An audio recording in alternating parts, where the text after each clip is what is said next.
नमस्कार दोस्तों, हमारे YouTube चैनल पर एक बार फिर आपका स्वागत है। जैसा कि आप जानते हैं, ईएसबी की तरफ से 2025 का एग्ज़ाम कैलेंडर आपका जारी कर दिया गया है, जिसमें आपकी वर्ग 2 और वर्ग 3 की चयन परीक्षा आयोजित की जानी है। वर्ग 2 चयन परीक्षा का विज्ञापन भी जारी हो चुका है। इसी बीच ईएसबी की तरफ से एक ऐसा फैसला लिया गया है जिससे अभ्यर्थियों का भविष्य दांव पर लग गया है। अब क्या फैसला ईएसबी की तरफ से लिया गया है? सिलेक्शन लेना आसान नहीं होगा।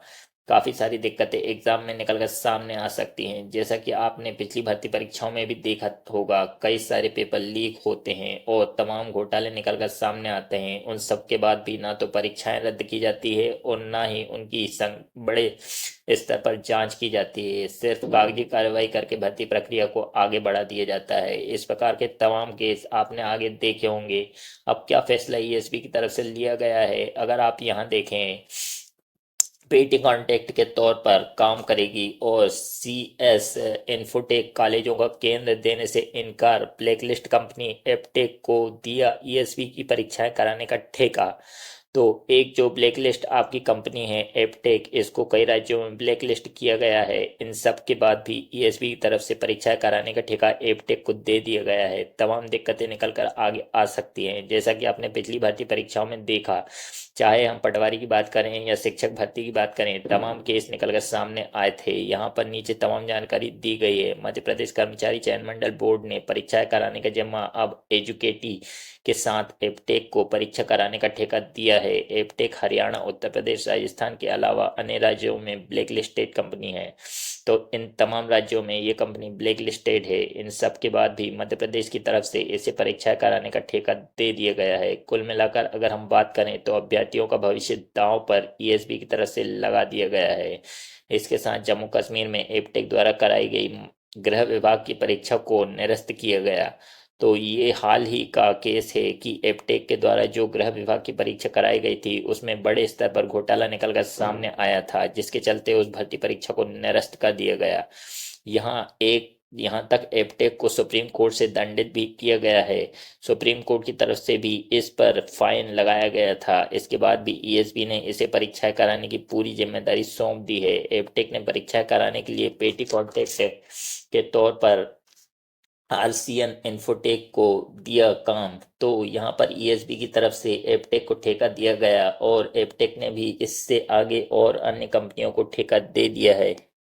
तो इससे आप अंदाजा लगा सकते हैं कि अलग अलग कंपनियों के इन्वॉल्व होने के से वहाँ परीक्षाओं में गड़बड़ी होने की संभावना बढ़ जाती है। इसके साथ साथ पेटी कॉन्टेक्ट आरसीएन इन्फोटेक ने ईएसबी की परीक्षा कराने के लिए कॉलेज संचालकों को कॉलेजों को परीक्षा केंद्र बनाने का प्रस्ताव दिया है। इस दौरान संचालकों ने ईएसबी की परीक्षा कराने के लिए वर्क ऑर्डर की मांग कर दी। तो आरसीएन इन्फोटेक ने कॉलेज संचालकों को बताया कि परीक्षाएं कराने का ठेका एपटेक को दिया गया है। इस पर संचालकों ने जवाब दिया है कि वह मूल कंपनी को ही अपने कॉलेज सेंटर बनाने के लिए देगी, पेटी कॉन्टेक्ट को नहीं देंगे। इन सब के चलते अभी तक सेंटर नहीं मिल पाए हैं। तो एक दिक्कत सेंटर की भी निकलकर सामने आ रही है, क्योंकि जो पेटी कॉन्टेक्ट कंपनियां हैं उनको सेंटर बनाने से इनकार कॉलेज कर रहे हैं। जो मूल कंपनी है उसको ठेका देने की बात कॉलेजों की तरफ से की गई है। तो ऐसी तमाम दिक्कतें भर्ती परीक्षाओं में निकलकर सामने आ रही हैं, जिनके चलते आपकी परीक्षाएं प्रभावित हो सकती हैं। 2025 का एग्जाम कैलेंडर तो जारी कर दिया गया, लेकिन वहीं परीक्षाओं का जो कॉन्टेक्ट है वो अच्छी कंपनी को देना चाहिए था। उसकी जगह एक ऐसी कंपनी को दिया गया है जो कई राज्यों में ब्लैक लिस्टेड है। और एपटेक कंपनी के द्वारा जम्मू कश्मीर में कराई गई गृह विभाग की परीक्षा को निरस्त किया गया है। तो इससे आप अंदाजा लगा सकते हैं कि किस प्रकार से आगे आपकी भर्ती परीक्षाएं होने वाली हैं। तो यहाँ पर सरकार को और विभाग को इस पर विचार करना चाहिए और अच्छी कंपनी को ठेका देना चाहिए, जिससे किसी भी प्रकार की गड़बड़ी ना आ सके और पूरी पारदर्शिता के साथ सभी भर्तियां हो।